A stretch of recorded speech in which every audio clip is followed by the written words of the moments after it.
Hi, welcome to this brief tutorial on Singularity containers and how to use them on cluster computers.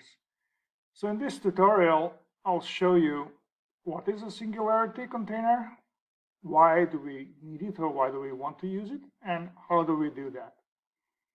This tutorial is somewhat inspired by the Supercompute 19 workshop on containers. There are links to that in the description of this video, together with a link to this presentation, and this presentation also contains some other links. So let's start. We'll have an introduction where I'll try to explain what is virtualization in the first place and what is the point of Singularity. Then we will create a basic Singularity image in a sandbox mode. Then I'll show you the usage on a cluster. Then we'll come to a more advanced topic, which is parallelization, which is the central topic of this presentation for the sysadmins at least. The rest might be very useful for users. And then we'll talk about some other aspects like using the GPU, overlay files, and finally we'll give a conclusion. So Singularity, as you might have heard, is all about virtualization. So what is a virtualization? Maybe it's good to start from the types of virtualization. So we have two dominant types of virtualization. One is the virtual machine, and the other is container, such as Singularity or Docker and some others. And very simple definition is that virtual machine virtualizes the hardware, while container virtualizes the operating system. Well, it sounds very nice, but it's not very explanatory. So I'll try to explain what that actually means and what happens behind the curtains. So what we have to begin with is the hardware, which is our computer. Can be one, can be a cluster computer. And we have the operating system, OS, which basically boils down to just a kernel. I'll explain in a second what is a kernel. So when we do virtualization, we have a host machine. So this is our physical computer that is running. It has a certain hardware, like a CPU, hard drive, and so on. And it has an operating system installed that makes it run. For this case, I will consider it has a Linux installed, but you can consider it has Windows or Mac OS. And as I mentioned, operating system is basically just the kernel. Those of you who are familiar with Linux, you know what is kernel. So basically the kernel has a task to be able, so operating system to be able to use the hardware, so to send commands to hardware like play sound on the sound card, CPU do some instructions and things like that. So a very basic level, which is hence the name operating system. Today kernel in Linux, so in 2020, has around 20 million lines, mostly in C++. But basically this is your operating system, which all by itself wouldn't be much good. So that's why we have also applications on our computer. And those applications typically consist of the binary file, executable so-called, and libraries. And they can communicate then with the kernel through the programs, and kernel can give them access to hardware.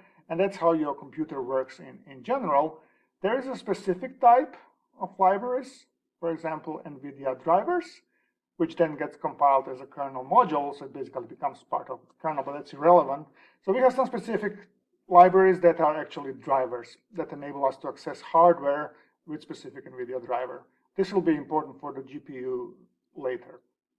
But that's basically our host machine. And now we want to make a virtual machine. And for that purpose, we have virtual machine hypervisor, which I will also use in this presentation. It's a virtual box, which task is to make a virtual hardware. So this is the code that is running and that is emulating the hardware, creating the virtual hardware, and then it somehow communicates with the OS of the host system and goes to the real hardware. So having this virtual hardware enables us to install the guest operating system, which in this case can be Linux, Windows, or Mac OS. And guest operating system will have its own kernel, and of course you will install the applications that you want, and then through this chain you will use the host machine to get the real hardware and to get done what you want. So that's the virtual machine. Another option is a container. So container, the idea is a bit different. As we said, it virtualizes the operating system. So you have a container engine, and in your container you have your applications. Let's say that for this case, I think it has to be Linux match. But Linux in the container can be different flavor and version than a Linux on the host system. They don't have to be identical. So if your host is running, for example, Ubuntu, you can have your container with CentOS version 6 if you need it for some reason. And then you can use your applications and libraries and request communication with the host system, so with the kernel, and then you can access the hardware of the host machine. Very specific request could be to get GPU of the machine, for example. So in that case, you can access the libraries of the host machine and access the GPU on the host machine. And this is more general. You can access basically any library on the host machine. So the whole idea is that you can mix the libraries that you brought with your container and the libraries that are already on a host machine. We will see how this makes it very efficient and which libraries you should bring with your container, which ones you shouldn't. But in that respect, it's kind of a hybrid. It's a bit of a Frankenstein system that you are building. So that's virtualization. And why would someone want virtualization? Well, the idea is that with this, you get transferability. So once you make virtual thing, you can copy it to some other computer, other host, use it there. Flexibility. So for example, with a virtual machine, I can run a Linux system inside my Windows, as I will do here now. It's reproducible because once you make your virtual image container, it can stay like that, and you can ship it to someone in exactly that form. It will be identical. It gives lots of simplicity. That's the most interesting for us, both of users, but especially as a sysadmins. And it gives scalability. This is mostly for the containers, but yeah. So virtual machine has advantage, which is flexibility, in my opinion. So because you can combine operating systems, like I will do now, I will be running Linux inside my Windows, so I don't have to switch. I just use the virtual machine. But it has a huge minus, which is an overhead, how much CPU you will use, memory, startup time for the guest OS, and you will not get a native hardware support for GPU and InfiniBand connection or raster file system, all the stuff that we have on a cluster. And all of these plus and minuses are the consequences of the virtual machine hypervisor, especially this overhead, because you are basically emulating all of the hardware, and that's like relatively difficult task for your computer. On the other hand, in the container, we have portability. They are modular, so multiple containers can work together. They are lightweight. Virtual machine might also have portability, but yeah, containers definitely has portability. It's lightweight, and probably most important for HPC applications is that you can have native hardware support. For example, getting grasp of a GPU on InfiniBand is crucial to make a HPC work. There are different containers. So in container, we have something that's called container, which is usually the process that is running, and container image, which is a file. So the most famous, the most popular one, or most known one is Docker, which is not used that much in HPC community because it requires you to have root privileges to run, but it's still popular in the industry. But because of this root request, it's not very welcome under HPC systems. On the other hand, Singularity was actually designed for traditional HPC. Traditional, I mean the clusters that you build like on campus or in-house, so not like cloud type of system like AWS and so. So the user that's running Singularity image on the host is also the user in the container. So there are no privileges escalation. You don't have to run as a root. And in principle, images can be easily converted, and we'll be using a lot of Docker images because they are available, and it's very easy to convert, at least the one that I used for the Singularity. So what would be the real world example of using the containers? So in a nutshell, it's just about avoiding the library dependency hell. But concrete examples could be that your user requires some software that is not available on a cluster and it's difficult to install, but it's part of some other Linux distribution. So that would be one example that we will actually be showing here. There is a commercial software that comes as proprietary installation, for example, for CentOS 7, but let's say your cluster is built on Ubuntu. So what will you do? You will make a CentOS 7 Singularity image, and installation should proceed without a glitch, like on a real CentOS 7 system.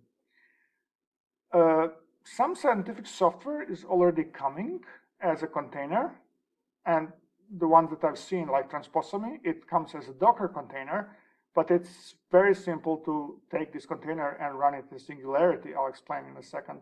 There is another deep variant that I have seen on our cluster. So they actually recommend that usage because this is what you do. There is no compilation. There is nothing to do. You just download the image, basically. And how to convert this Docker command into Singularity, it is like this. And since we are here, let me just briefly explain the syntax. So you call Singularity, then you give the option what you want to do. Exec means execute a command in the Singularity image. Then you give the image, even though this image is a Docker image, but it will be treated as a Singularity image. And then it comes the command that this exec wants to execute. So you just run Transposomy and then the options to the command. So it is that simple. There is no compilation, there is nothing. Fourth example is relatively standard when you have an open source code which needs to compile, but it depends on 20 libraries. And it's notoriously difficult to get them all to work together, but typically you can match them in one Linux distribution, so you can easily do it in a Singularity image. And of course, this is not a complete list, but these are the main things that cover lots of field. Okay, so enough talk. Let's get our hands dirty, and while I'll be talking, I'll just show you. I'll start Debian in my virtual machine because we'll need Linux for this. So while this is booting, I will explain what we're gonna do. So we will create a Singularity image, but in a sandbox approach. Sandbox is what it means, like a sandbox. You can play and you can change things before you pack the final image. Even then, it's not final. You can always go back to sandbox, change something that is needed to be changed, and then produce another image. Typically, once you are satisfied with the image, you can transform what you did in a sandbox in so-called recipe file. So you can just give someone the recipe file, which is a short textual file, and it can repeat everything that you have done to create that image. Okay, so for this example, I'll take the number 1 from that list. I think it was number 1. So that's one application that user wants to have, let's say, on a cluster, and it's not installed. And let me log in, and that application will be Inkscape. Let's say that user wants to have Inkscape. Let me just log in. Okay, so I will use my Debian Linux system in virtual machine to create Singularity images, because in my Linux system I have the root privileges, so I can prepare the image as I want to. So what we will do, we will create a basic container, and I choose to take CentOS 7 to do that. So this is the command that will create a basic sandbox image. So let's do this command.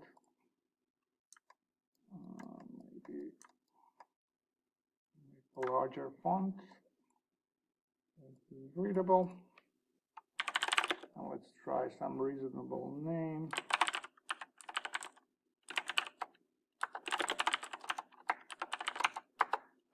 And we run Singularity.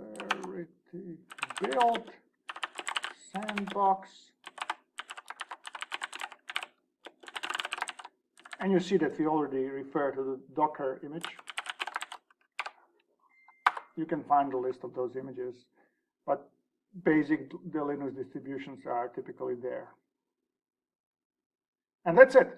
That created the image. And if you do ls here, you see that it created the directory. And if we go in that directory, this is our sandbox. You see that it pretty much resembles like normal Linux distribution. It has a home directory, so when you run Singularity image, it will mount your home by default to this home. But other than that, you see that most of the things resemble the operating system. So what we're going to do now, we will enter that image in a writable mode, and we'll enter the shell. So we will be able to play interactively in the sandbox. And what we want to do, we will try to install the Inkscape. So the command is Singularity, we request shell, then you give the name of the image, which is in this case just the directory.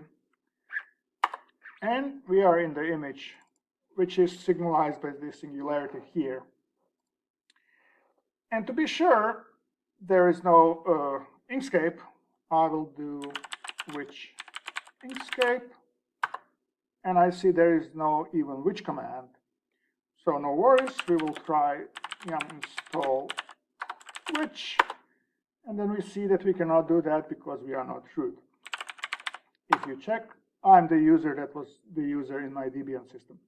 So I will do exit, and I will repeat the command, but this time I will do sudo because I have root privileges on my Linux. And I need that root only now. Once I have the image, I can copy it to a cluster and run it as a user. I don't need root privileges on a cluster. That's the whole point. So, and now I'm root. So, which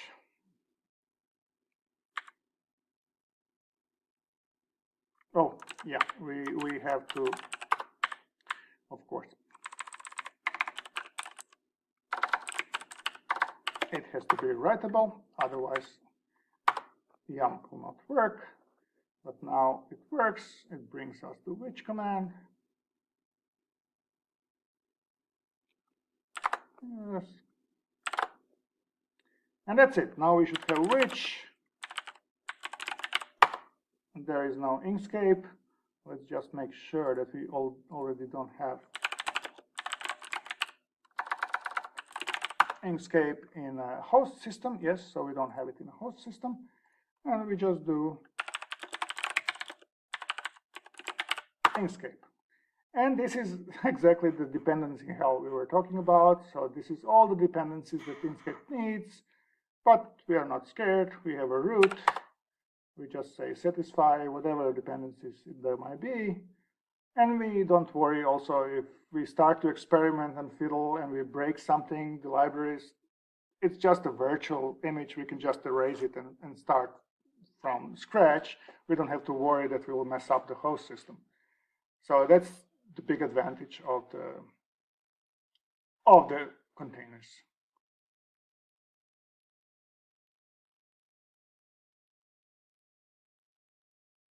And you see it satisfies 149 packages just to get the Inkscape. Just check that I'm recording. Okay, I'm recording. I don't want to spend 1 hour and then see it's not recorded.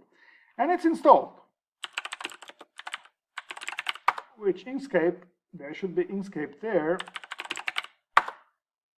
And now we cannot open the display because we are root. But now we exit. Since it was writable, it was written in the image. So I exit and then I enter again, but now I enter as a user. And I in principle don't need it writable, but let's leave it like that. Now I start Inkscape and it starts. And as I said, my home should be mounted by default, so I should be able even to write this image in my home of the host system. So this is my host system home. And that's how we installed Inkscape, even though the host system doesn't have it. Of course, this is not much use on my host system. What we want to do, we want now to send this image to a cluster and to see if we can use it there. For that, we will not copy the directory, but we will build a Singularity image file. So this is SIF file, and this is how we're going to do it. It again requires the root privileges on your computer, which we have, so we can easily do sudo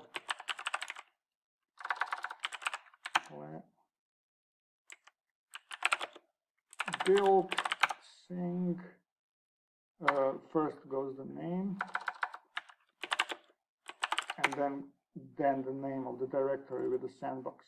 So this will be the image, and this will take like oh, we are still in the Singularity. Okay, so you have to do it from the host system. Sudo Singularity build, name of the image and name of the sandbox. So this will take about 30-40 seconds on my computer.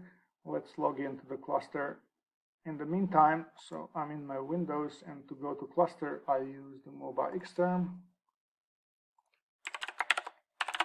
This is our Lewis cluster at University of Missouri. So I'll increase the font so it's readable. And let's see, so I already have SRAM. Okay.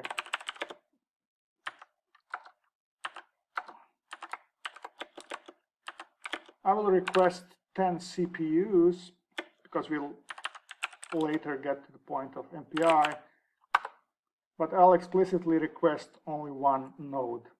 So to communicate between the CPUs, we will not need an InfiniBand connection.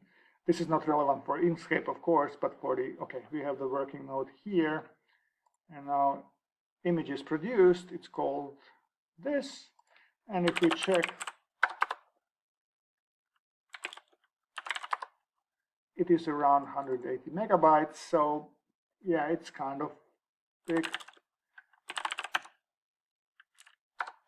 And I'll copy it to Lewis. I have the same username.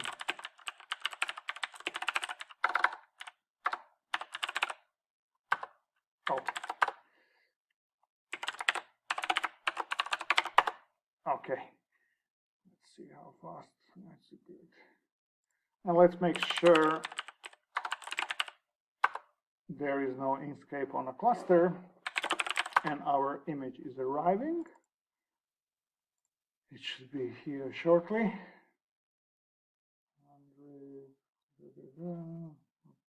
Okay, done. So the same logic, I will enter with a shell, and then I'll be able to start Inkscape. So again, this tells me I'm in Singularity, and I can launch Inkscape. Now it will be a bit slower because it goes over the network, but still it should work. And it opened here. You see it's sluggish over the network. And as I said, by default, home should be mounted in home, and I should be able to write. So this is how you, as a user, you can make your life easier, prepare whatever you want in your system at home, and then just bring it to the cluster and use it there. So this is the Inkscape. Another option how you can run Inkscape is not use shell here, but we'll give exec command, and then we just type Inkscape, and the same thing will happen, only that you can imagine we could mask this command into alias, and as sysadmins we can install software like this, and then user will be just launching, for example, alias Inkscape, not realizing that it's not actually installed in our native Linux system that is running on a cluster. So this was the basic example, but it shows you the complete idea of what you do with a Singularity image. Okay. If you don't have your own Linux system, there is an option to build it on a cluster, but it has to be allowed by the sysadmins in a certain way. There is an option to do remote build, so like in a cloud, but for this I think you need some kind of account. I'm not sure.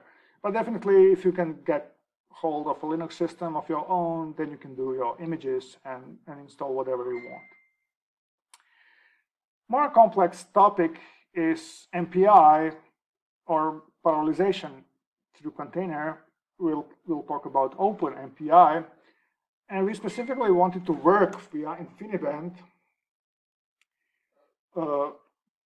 So in our container, we will need Openmpi and the compiler for compiling our code, and we will need the same thing on our host for running the compiled code.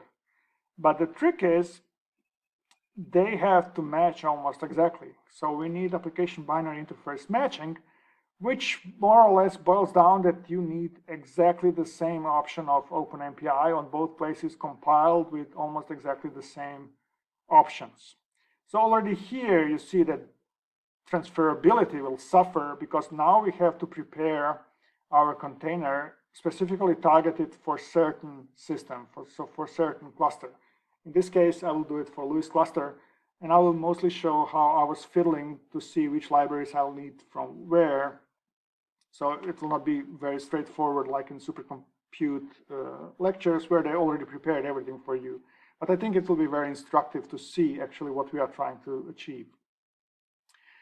I will not go through steps of how I did this, but you are more than welcome to do it. It should be fairly simple. So we need to install Openmpi in container, and it has to be exactly the same version on a cluster, which is 4.02, which is not part of the CentOS system that we have chosen as a basic Linux for our Singularity image. So I will just continue with our sandbox where we installed the Inkscape. So we will just enter it again, writable. And what I will do in the image, I will get source of Openmpi 4.02 from the internet. And to compile it, I will need some other packages on the image, like GCC, UCX for the communication on the InfiniBand, GCC Fortran. Then I will just proceed with a normal compilation of Openmpi, unpack it, configure it with UCX and Fortran, and I'll do make and make install. And actually that install will be in USR local of the Singularity image. So since this is the image, you can behave as it is a natural Linux system you can install in USR local, but it is within the image. And once we have all of that, we can compile our code with MPI Fort, and it is a simple code, ring.f, which I will show briefly. It just communicates in the ring. If you have 10 CPUs in a ring, it will just send messages from one to the other in a ring fashion. So we'll get a.out, a binary file. And then we'll try to run it on a cluster. So what you want to do on a cluster, you want to run using the Openmpi from the host, but using the binary file from the container. And for this, obviously, we'll need our binary file in the container to find some libraries from the host. And here we come to two important options, like environment variables for Singularity containers. So you cannot just tell Singularity image the libraries on the host are there and there. First, you need to bind those directories to the Singularity image, and only then to the bind directories you can show it where is the libraries. So first is Singularity bind path, which has this syntax. So this is the simpler part. Like in the red, you give the location, the path on the host machine to the directory, then you put a colon, and then you choose the name of how it will be mounted in the image, the blue one. You can bind more of them using the comma, and there is another syntax when you just give the name on the host. then host dir 1 will become host dir 1 on the container, the blue one. And then once we did the bind path, now we can tell Singularity LD library path, Singularity and LD library path, like we will include host directory 1, which is now in the container because we bind it here, /lib, for example, and container dir 1, which we mounted here, which is this directory on the host, /lib. So we'll need these options a lot. But to see how everything fits together, I decided to try actually 3 ways of running things. First, I will try to run completely within a container, because I should be able to do this, because I have all the libraries, as you remember, and we compiled Mpi Run, so I should be able to run completely within a container. Then we will try to run completely on a host. So I will copy the binary file from the container and run it here, which is actually doable, but this is like turning the saw upside down. But you will see where this is useful, because we will figure out which libraries this file needs to run. And finally, we will do what we actually want to do. We want to launch Mpi Run on the host, but use the binary file and libraries that it needs besides the MPI from the container. So let's try the first thing. I will go in the container and try to do Mpi Run. So I will enter, let me tell you. So after we did all this installation of Openmpi, I built image again, but this time I called the image test mpi.sif, and you see now it's 370 megabytes. So it's a bit larger, but it contains Openmpi. I'll show you where it is actually. Test mpi, and now we are in the image. And if I go to the root, I actually created directory software. And inside the software, I use that to download the Openmpi. I unpacked it here and compiled it, but I installed it in USR local in the image. And then in MPI test of the software, I had this ring file, which I compiled. And if you look at the ring file, it is a simple code that I just found somewhere on the internet. It's very small MPI code that communicates in a ring. Okay, and if we do LDD, we will be using LDD a lot now. So it shows you which libraries the binary code needs, because we did dynamic binding. And you see this code, of course, as expected, finds all the libraries, and all of this is now in the container, because we didn't bind anything from the host. So if it reaches anything from the host, it's only my home, because nothing is mounted to the Singularity. So all of this is coming from the image. And as we know, I installed the Mpi Run. So if I do this, this code will actually run. So I'm able to run within the container as expected, but you will see what is the problem with this. The problem arises if I exit this, and now I will request 10 CPUs, but this time I will ask explicitly for 2 nodes. So I'm requesting 2 nodes, 5 CPUs each. And now I will do exactly the same thing. I will enter Singularity. I will go to software, MPI test, and I'll do ORT run. And now it will break. It will break because it cannot communicate between the nodes. We must use MPI from the host to be able to use InfiniBand. Okay, now comes this saw upside down. I want to run this file on the host. So let's copy first the file. I need this. Yeah, I forgot that. So I will copy a.out. And now this is my home on a host, but it is also mounted on the image, so I can do this. And if I go out, you will see that this file is now copied to my home on the host system. We are not in Singularity anymore. If I do LDD here, you will see that we are missing most of the libraries. Of course, this is because I didn't load OpenMpi on a cluster. So to do that, this is just setting the module path. This is nothing special, so just that I can do load GCC and module load OpenMpi. Just that you see it is indeed 402. That is why we wanted this guy. Now if we do LDD a.out, everything is here except one guy. This guy is found, sorry, I already copied it, so this shouldn't be in my home. So if you do LDD, you will see that one library is missing.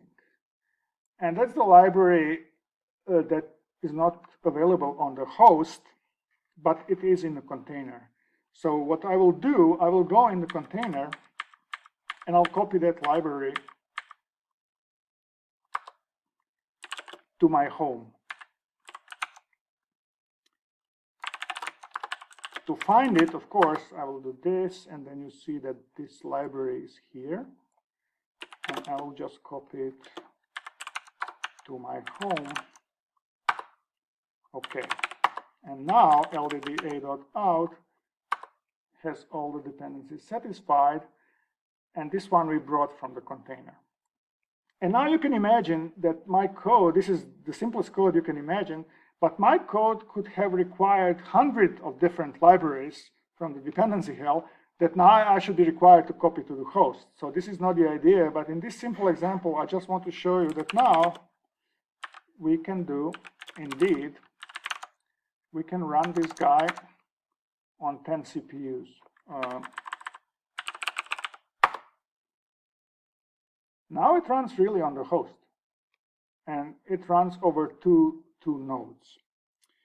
But as I said, this is not the idea. The idea is to run the a.out from within a container, and that it finds all its libraries that it brought within a container, except the MPI ones. But the purpose of this was that I see from LDD which libraries this code actually wants from my system, especially the GCC one and the OpenMpi. So those libraries, we have to show Singularity, where are they, and we have to mount them to the image. And most of our libraries, all of them, are basically in a cluster and then something. So just to make it short, I will just mount the whole cluster directory from the host system to the image. So what we will do, I will export. So I will export to bind path the whole cluster directory from the host. And then I will tell Singularity that it should use, now that it has this path, that the libraries is the GCC one, OpenMpi, and GCC some other. You will see in a second. And now we can try to run. This is the syntax. Singularity exec. Then you give the name of the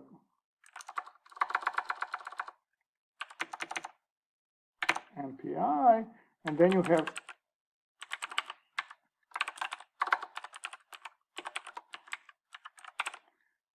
this.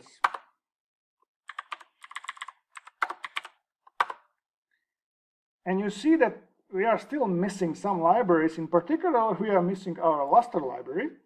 So let's figure out which Lustre library our code actually would like to use. And for that, we will use again the code that we copied to the host. and we hope this will be the only one. So it needs from the host USR lib64. So we have to bind this guy also to the Singularity image. But the trick is now that this path already exists within the container. So I want to bind it, but I don't want to bind it with the same name because I don't know what will happen with the already existing one. So what I will do, I will bind this, but I will bind it to MNT in the image. So what we have now, I will do this. So I'm binding the previous cluster guy, but now host USR lib64, I'm mounting to MNT in the image, which exists there and it's empty. And I will tell Singularity that I want to use that MNT for libraries as well. And hopefully that should satisfy all the dependencies.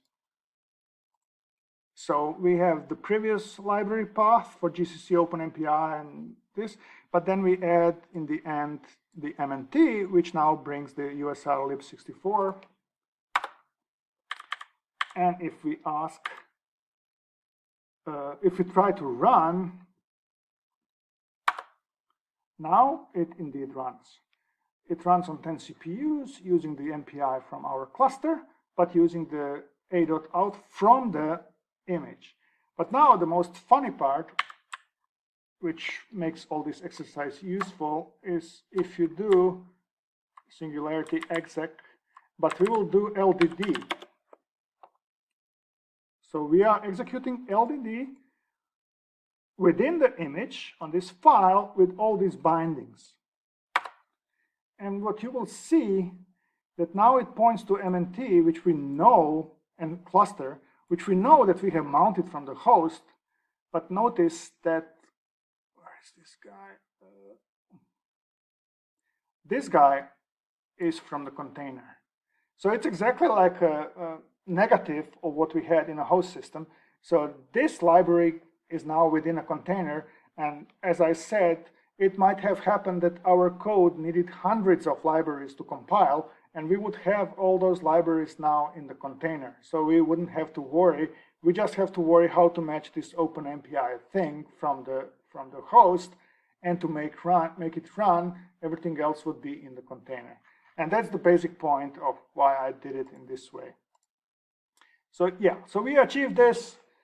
Once you do it, basically for your cluster, you could make a recipe file with the basic image and basic bindings to the MPI, so you make users a starting point for the MPI applications. But as we have seen, this is not very transferable because we have to match exactly the version and the options compiled for the MPI on the host machine.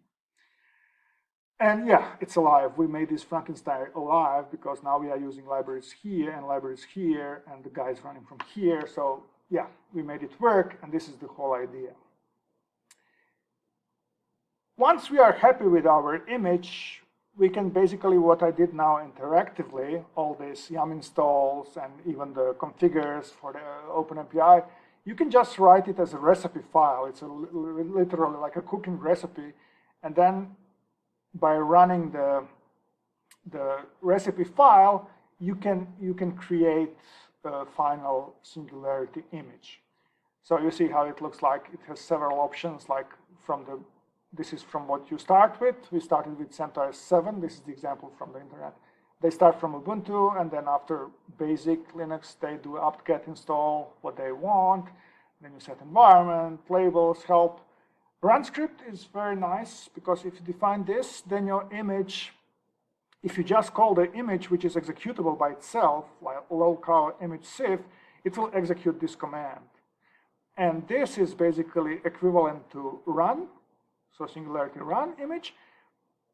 And yeah, so you can, for example, have different version of Python in this way because you would just run the image, but it would run different Python, whatnot. You can put additional options as the input and so on and so forth. Singularity exec I have already shown, and Singularity shell we have also demonstrated extensively how you can work interactively with your image. Okay. Containers, and that was basically the most complex topic, the parallel version, OpenMpi, how to make it match your container and a host system. They have to match like a hand and glove, and that's a bit of an art, but that's more for sysadmins than for users. Anyways, another very nice part of the hardware is the GPU on your cluster that you want to run from the container. So inside your container, you need the CUDA libraries and compilers to compile your code, but you do not need the driver for the GPU card. So previously, it was done through this binding and libraries, but the newer version of Singularity, you just need the --NV option, and it will try and find for you the NVIDIA drivers and mount it appropriately for the image, so your command that you try to run will find the NVIDIA drivers and will be able to communicate to NVIDIA GPU. So you just have to take care about other libraries that your code needs, but not the driver. Okay, overlay, this is a very interesting option. So you have seen that by default, your image will mount only your home. So you will be able to write to your home. But for example, in my home, I have a data, which is a soft link to another path on a hard drive. But soft links are not carried over in the image. So you have to bind such things explicitly if you want to have them. And of course, then you can write to that system. Very nice option that Singularity has is, okay, besides if you need some just small temporal amount of space, you can do it by writable TMPFS, which has to be determined by the sysadmins. But the most interesting is the overlay. So with overlay, you have a permanent writing, like let's call it partition, that's mounted like this. And this my overlay is basically just one file on the host system. And here it's how you produce it. For example, this is the 200 megabytes file that you produce. Let's say you produce 500 gigs file and you mount it in this way. It will be mounted as a root. So whatever you write in your root, you create directories. Whatever writing you do, it will be written in this file. So when you mount it later with the overlay, it will be there. Huge advantage is that this file to host system, which is typically Lustre, will look as one big file. But inside, what you do in your container, your workflow can be such that you write like a million files in the overlay system, so in this file, but to the host system, it will still look like one file. So Lustre will not suffer with generating like a huge amount of metadata and struggling, and then everybody else gets blocked on a cluster. So this is the very nice idea of the overlay system. This is how you produce it, and this is how you use it. Yeah, that's mostly beneficial for Lustre file system. Efficiency of containers, there is a link to this paper in the description, but also here and in the presentation. So as you could expect from seeing how it actually works, that you basically just go to kernel of the host operating system, you wouldn't expect much difference between native run and the Singularity, and indeed there is almost any difference whether you use many CPUs like very popular codes like WASP and MD, or you just measure communication itself. It's almost impossible to tell any difference. It's funny, it's even faster on Singularity than on bare metal. That's it. So yeah, in conclusion, containers should make life much easier for users and especially for sysadmins. Simple codes and GPU codes, let's say, are relatively simple to handle. And I would say even the codes that can run on a single node, like that transposomy that I've shown and deep variant, they definitely can run without handling InfiniBand. But they are limited, I think, to one node, which is not that much of a problem because today you can have like 40, even more cores on a single node. So then code will remain also transferable. Only when you really need MPI plus InfiniBand, so then it requires even more effort to produce the Singularity image. But I think idea is that like every HPC center would offer its own basic Singularity image that's already prepared for the MPI. So from that, you can start and then inside the image compile your code with whatever other libraries you need that are not connected to MPI. So then it will be also very simple. But still, it will be HPC center dependent. So each center should have its own image or recipe. Because you have seen the recipe is really small textual file. It can be a few kilobytes, and you can just send it to someone and say, build your own image and continue from that. And in principle, that's it. I thank my coworkers. And links are here. As I said, they should be also below the video in the description, together with a link to the PDF of this presentation. So, thank you.